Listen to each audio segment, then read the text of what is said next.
এই প্রান্ত সবাই কেমন আছে? আশা করছি সবাই অনেকটা ভালো আছে, একদম আমার মতন। তো আজকের ব্লগটা একটা গুড নিউজের সাথে শুরু করা যাক। তো চলো ব্লগটা শুরু করছি। তো প্রথমেই তোমাদেরকে যেটা দেখাচ্ছি, সবাই কিন্তু মন দিয়ে দেখবে। এই দেখো, এটা হচ্ছে মজুমদার শাহ মেডিকেল সেন্টার।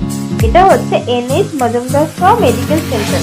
তো এই বিষয়ে বস্তুটা আমি তোমাদেরকে ভিডিওতে দেখতে বলছি, তো সঙ্গে থাকো, পুরো ভিডিওটা কিন্তু দেখতে থাকো। তো প্রায় অনেকগুলো দিন, বলবো না, অনেকগুলো মাস পরে তোমাদের সাথে আবার দেখা। তো একটা গুড নিউজ। তো গুড নিউজটা প্রথমে বলে দিতে হবে, আমার নিজেরই কেমন যেন হচ্ছে গুড নিউজটা বলার জন্য। তো তোমরা তো সবাই আশা করি জানো যে আমি একটা নার্সিং স্টুডেন্ট। আমি নার্সিং পড়াশোনা করেছি ব্যাঙ্গালোর থেকে। তো ফাইনালি অনেকগুলো মাস বাড়িতে বসেছিলাম, অপেক্ষা করছিলাম যে কবে একটা কাজকর্ম পাবো। জানোই তো তোমরা যে পড়াশোনা করার পর চাকরি না পেলে ঠিক কতটা কষ্ট হয়। তো তারপরে আমি ব্যাঙ্গালোরে যখন আমাদের রেজিস্ট্রেশন নিতে আসি, তো তখন আমি এখানে ইন্টারভিউ নেওয়া হচ্ছে শুনে আমি যোগাযোগ করি। আর তোমাদের সবার আশীর্বাদে আমি, মানে কি বলবো, আমি পেয়েও যাই জবটা। তো গুড নিউজ এটাই যে আমি নারায়ণাতে কাজ পেয়েছি, মানে নারায়ণা হসপিটালে আমি নার্সিং জবটা পেয়ে গিয়েছি। তো এটাই গুড নিউজ। আর এই গুড নিউজটার জন্যই কিন্তু আমি বেশ কয়েকগুলো মাস তোমাদের সাথে দেখা করতে পারিনি। সত্যি বলছি গাইস, বিশ্বাস করো, একটা নতুন চাকরি পেলে যে কতটা খাটুনি হয়, কতটা কষ্ট হয়। মানে মা বাড়িতে বলতো যে চাকরি পাওয়াটাও যতটা কঠিন, আর চাকরির ঠিকানাটাও ততটাই কঠিন। তো যাই হোক, মানে এখানে কাজটা পাওয়ার পর বুঝতে পারছি যে সারাদিনে কতটা ব্যস্ত হয়ে থাকা যায়। তো গাইস, এটাই ছিল গুড নিউজ। তো তোমরা সবাইকে প্লিজ কমেন্ট করে জানাও যে গুড নিউজটা তোমাদের সবার কেমন লাগলো। আর হ্যাঁ, এই বিষয়ে তোমাদের যদি আমার কাছ থেকে কিছু জানার থাকে প্লিজ কমেন্ট করো। আমি নিশ্চয়ই সেটা যদি আমার জানা থাকে তোমাদের সাথে শেয়ার করব। তো আমি এখানে এসেছি, তোমাদেরকে যেটা বললাম, প্রায় অনেকগুলো মাসই হয়ে গেছে, প্রায় ধরো 4.5-5 মাসের মতন চলছে এখন। তো এখানে আমি রয়েছি নারায়ণা হসপিটালে, তোমাদেরকে বললাম। তো প্রায় অনেকগুলো দিন হয়ে গেল, তো ভাবছিলাম একটা ব্লগ তোমাদের সাথে তো শেয়ার করতেই হবে। তো চলো, আজকে আমি বানাতে চলেছি বিরিয়ানি। হ্যাঁ, চিকেন বিরিয়ানি। তো ওই যা হয় আর কি, একটু নতুন চাকরি, অনেকদিন ভালো মন্দ খাওয়া দাওয়া হয়নি। তো আজ ভাবছি একটু ভালো কিছু বানাই। তো এখানে তোমরা দেখতেই পাচ্ছ আমি সমস্ত সবজি টবজি নিয়ে নিয়েছি, মানে আমার পরিমাণ মতন আমি পেঁয়াজ নিয়ে নিয়েছি, টমেটো, আলু, শসা যা যা লাগবে আমার নিয়ে নিয়েছি। আর তার আগে কিন্তু অল্প একটু মোমোও খেয়ে নিয়েছি, কারণ দেখো এখানে এসেছি বাইরে, মানে ফাস্ট ফুড তো একটু খেতেই হবে, বুঝতেই পারছো তোমরা। তো একটু মোমো খেয়ে নিয়েছি। আর তোমরা এখানে একটা জিনিস খেয়াল করবে, যখন আমি বেরিয়েছিলাম তখন কিন্তু আলো ছিল, আর এখন দেখো হালকা একটু সন্ধে ভাব চলে এসেছে। বিশ্বাস করো, অনেকটাই সন্ধে হয়ে গিয়েছিল, মানে পুরো বাজার ঘুরে আস্তে বাজার কিচ্ছু করিনি, কিন্তু এই আস্তে না, মানে হেঁটে আস্তে অনেকটা প্রায় সন্ধে হয়ে গেল। A few moments later. তো এখন আমি, তোমরা দেখতেই পাচ্ছ যে বাড়িতে চলে এসেছি। এসে আমি সমস্ত জিনিসটা রেডি করে নেব।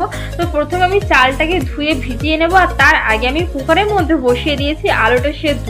তো আমি আগে আলুটা সেদ্ধ করে নেবো। এর মাঝখানে আমার মুখটা একবার তোমরা দেখলে, তো আমি দেখছিলাম মানে আমি কতটা বোকা যে ক্যামেরার সামনে এসে নিজেই চেক করছি যে ঠিকঠাক ক্যামেরাটা চলছে কিনা। মানে পরে আমার এটা মনে হলো, আরে আমি তো ক্যামেরার সামনেই আছি, তাহলে দেখবেটা কে? যাই হোক, বাদ দাও, ছাড়ো তোমরা। তো বন্ধুরা, আমার যেহেতু আজকে জেনারেল শিফট ছিল, তো আস্তে প্রায় সন্ধে হয়ে গেছে, কারণ জেনারেল শিফট মানে তো তোমরা জানোই 9টা-5টা ডিউটি। তো আমি আজকে কিন্তু অনেকক্ষণ সময় নিয়ে একদমই বিরিয়ানি বানাবো না। আমি চেষ্টা করবো যে টেস্টি হবে, কিন্তু খুব তাড়াতাড়ি কিভাবে বানানো যায়। তো সেই জন্য তোমরা দেখতেই পেলে আমি সবার আগে আমার ছোট্ট প্রেশার কুকারটার মধ্যে আলু সেদ্ধ করে নিলাম। আর এখন আমি চালটাকেও সেদ্ধ করে নিচ্ছি। নিয়ে আমি এরপরে কি করব, ওই আলুগুলোকে ভালো করে ভেজে নেবো। ও হ্যাঁ, তার একটা কথা তোমাদেরকে বলতে ভুলে গেছি। মা বলতো ওই টক দইটা একটু নাকি জল ঝারিয়ে নিলে আরো বেশি ভালো টেস্ট হয়। তোমরা দেখতেই পাচ্ছ আমি ছাঁকনির মধ্যে টক দইটাকে দিয়ে দিয়েছি, জলটা যাতে ততক্ষণে ঝরে যায়, আর ততক্ষণ আমার চালটাও সেদ্ধ হয়ে যাবে, আর আলুগুলো সবকিছু ভালো করে ভেজে নেবো। তো বিশ্বাস করো, মানে আবারও সেই ব্যাঙ্গালোরে আমাকে আসতে হলো, যে জিনিসটা এতদিন আমার সব থেকে জীবনের কষ্ট ছিল। অপেক্ষা করতাম যে কবে বাড়ি যাব, আর সেই চাকরি সূত্রে আমাকে আবারও ব্যাঙ্গালোরেই আসতে হলো। তো বিশ্বাস করো তোমরা, মানে আমি না নিজেই কি বলবো, অনেকটা হ্যাপি যে এত বড় একটা জায়গাতে কাজ করার সুযোগ পেয়েছি। মানে আমি আমার নিজেরই বিশ্বাস হলো যে হ্যাঁ, সত্যি আমি এই কাজটা করছি। তো চেষ্টা করবো আমি আমার দায়িত্বটা সম্পূর্ণভাবে পালন করার। আর তোমরা সবাই আমাকে অনেকটা আশীর্বাদ করো, পাশে থেকো, এভাবেই পাশে থেকো, সবাই অনেকটা ভালোবাসা দিও। তো যাই হোক, গল্প করতে পারি, কিন্তু আলু দিয়ে নুন হলুদ মাখানোও হয়ে গেছে, আর ভাতটাও সেদ্ধ হয়েছে। তো আমাকে দেখে নি ভাতটা, ও হ্যাঁ, ভাতটাও কিন্তু হয়ে এসছে। এবার আমি ভাতটাকে নামিয়ে নেবো। না বেশি গল্প করতে গেলে কিন্তু ভাতটা ঘেটে যাবে। আর ব্যাস, বিরিয়ানি হওয়ার কথা না, পুরো পায়েস, একদম পায়েস। তো আমি দেখছি যে ভাতটা প্রায় হয়ে এসছে, এবার আমাকে ভাতটা নামিয়ে নিতে হবে, আর একদম কথা বলা যাবে না, নিয়ে আমি সোজা চলে যাব কিন্তু আলুটা ভাজার জন্য। তো গাইস, তোমরা কি একটা জিনিস জানো, আমরা যখন এখানে রেজিস্ট্রেশন নিতে এসেছিলাম না, তখন কিন্তু এখানে এখানে আশপাশে যে সমস্ত বড় বড় হসপিটালগুলো আছে বা যত হসপিটালগুলো আছে সেই সবগুলোতেই কিন্তু ইন্টারভিউ চলছে। তো তোমরা তো সবাই দেখেছিলে সেই ভিডিও বা ছবি যেগুলো আমি পোস্ট করেছিলাম সেই সময় যখন এসেছিলাম। তো জানি না কেন হঠাৎই মনে হলো যে চলো ঠিক আছে এখানে একবার ইন্টারভিউ দিয়েই দেখি কি হয়। তখনই কিন্তু কোনো ঠিক ছিল না যে হ্যাঁ এখানেই কাজ করবো বা কিছু, কিন্তু যখন ইন্টারভিউটা ক্লিয়ার হয়ে গেল না গাইস, সিরিয়াসলি বলছি, একবারও সেই কষ্টটাই হচ্ছে না যে বাড়ি থেকে এত দূরে থাকবো। তখন কিন্তু একটাই কথা মনে হচ্ছে যে এত বড় একটা জায়গায় কাজ করব, এই সুযোগটা তোমাদের সবার আশীর্বাদে এই সুযোগটাই পেয়েছি, এটাই আমার কাছে অনেক অনেক, বিশ্বাস করো এটাই আমার কাছে অনেক।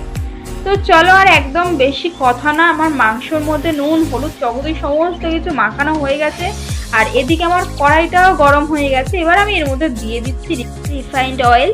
তো এবার আমি আলুগুলোকে ভালো করে ভেজে নেবো, একদম কড়কড়ে করে আলুগুলোকে ভেজে নেব। আর আমি আজকে ডিম দিচ্ছি না, কারণ আমার এমনি ডিমটা খেতে অতটা ভালো লাগে না, শুধুমাত্র পোস্ট ছাড়া। তো যেহেতু চিকেন খাচ্ছি সেই জন্য আর ডিমটা দেবো না। তো আমি আলুগুলোকে সবার আগে ভালো করে ভেজে নেব। আর এরপরেরটা আমি কি করছি সেটা আমি তোমাদেরকে মুখে বলবো না, কারণ আমি বললে তোমরা ভীষণ ভীষণ বোর হবে, কারণ আমি যে বিরিয়ানি রান্না করছি সেটা শুধুমাত্র আমি খেতে পারবো, সেটা আমি একদম ভালো মতন বুঝতে পারছি। তো আর কি আর রেসিপি বলবো তোমাদেরকে। তো যাই হোক, দেখতে থাকো আর সাথে থাকো, আর প্লিজ প্লিজ একটা লাইক করে দেবে তোমরা সবাই। তবে এটা কিন্তু সত্যি যে চাকরি পাওয়ার পর জীবনটা সত্যি অনেকটা অন্যরকম হয়ে যায়, যেমন ধরো অনেকটা আলাদা। এই যেমন ধরো মাসের শেষে যখন কিছু টাকা নিজের হাতে আসে, খুব একটা খারাপ লাগে না, আর অনেকটা অনেকটা ভালো লাগে। এই যখন ধরো বাড়িতে জিজ্ঞেস করি যে মা তোমার কি কিছু লাগবে, হ্যাঁ খুব সামান্য হয়তো টাকা, মাইনেটা হয়তো অনেকটা অনেকটা বেশি নয়, কিন্তু তাও তো সেটা তো নিজের, বিশ্বাস করো অনেকটা অনেকটা ভালো লাগছে। আমি তোমাদেরকে বলে বোঝাতে পারবো না যে আমি ঠিক কতটা খুশি। তো তোমরাও যারা আমার মতোই নার্সিং স্টুডেন্ট, তো এমনটা ভাবছো যে না চাকরি পাবো না, কি হবে, কেন এটা বললাম, একদমই ভেবো না। আমিও কিছুদিন আগে পর্যন্ত ঠিক তেমনটাই ভাবতাম, যখন আমিও টানা 5-6 মাস বাড়িতে বসেছিলাম। আমারও ভীষণ ভীষণ খারাপ লাগতো যখন দেখতাম আশেপাশে সমস্ত বন্ধু বান্ধবীরা চাকরি পাচ্ছে, কত কিছু, তখন অনেকটা মনটা খারাপ করতো। কিন্তু নিজের সাথে ঘটার পরে মনে হচ্ছে যে না, নিজের প্রতি আত্মবিশ্বাসটা কখনোই হারানো উচিত না। সঠিক সময় আসলে সেই জিনিসটা যেটা আমাদের প্রাপ্য আমরা সেটা ঠিকই পাবো। তো কখনোই অধৈর্য হওয়া উচিত না। তো অনেকটা অনেকটা ভালো লাগছে, কি বলবো গাইস তোমাদের সাথে, কি আর শেয়ার করবো, অনেকটা অনেকটা ভালো লাগছে। তো আমার অনেক দিনের ইচ্ছা ছিল আমি কোনো একটা ভালো জায়গায় কাজ করবো, ভালো অনেকটা বড় জায়গা, যেটা বাড়ির সবাই বাবা মা একটা আশা করে থাকে যে আমার ছেলে আমি অমুক একটা জায়গায় কাজ করবো। তো সেরকমই একটা খুব স্বপ্নের জায়গা, পছন্দের জায়গা নারায়ণা হসপিটাল। মোটেই এটা কোনো ছোট ব্যাপার নয় আমার কাছে, এক প্রকার এটা আমার একটা স্বপ্নেরই হসপিটাল বলতে পারো, নারায়ণা হসপিটাল। তো তোমাদেরকে একটা কথা বলি, নারায়ণার না অনেকগুলো ভাগ আছে, যেমন ধরো চোখের হসপিটাল আছে, সেটা হচ্ছে নারায়ণা নেত্রালয়া। আর যেমন ধরো এমার্জেন্সি কেয়ার আছে, সেটা হচ্ছে নারায়ণা মজুমদার সহ, যেখানে আমি আছি। তারপর ধরো নারায়ণা বিখ্যাত যেটার জন্য, যে কার্ডিয়াক হার্টের জন্য, তো নারায়ণা বিখ্যাত, তোমরা তো সবাই জানো হার্ট চিকিৎসায় কতটা উন্নত এটা। তো সেটাও আছে নারায়ণা কার্ডিয়াক বিল্ডিং। তো এছাড়া এখানে তোমার বোন ম্যারো ট্রান্সপ্ল্যান্টও হয় কিন্তু গাইস। তো চলো আজকের মতন গল্পটা শেষ করি, আর আমার তোমাদের সাথে গল্প করতে করতে রান্নাও হয়ে গেছে। তো আমি তোমাদেরকে চিকেন কষাটা দেখাতে পারিনি, তার কারণ হচ্ছে এখানে ভীষণই লোডশেডিং হয়। তোমরা ভাবছো যে ব্যাঙ্গালোরে লোডশেডিং, হ্যাঁ সিরিয়াসলি গাইস বিশ্বাস করো, আমি যেই এরিয়াতে থাকি না, হসপিটালের একদম কাছে আমি থাকি, ব্যাক সাইডটাতে।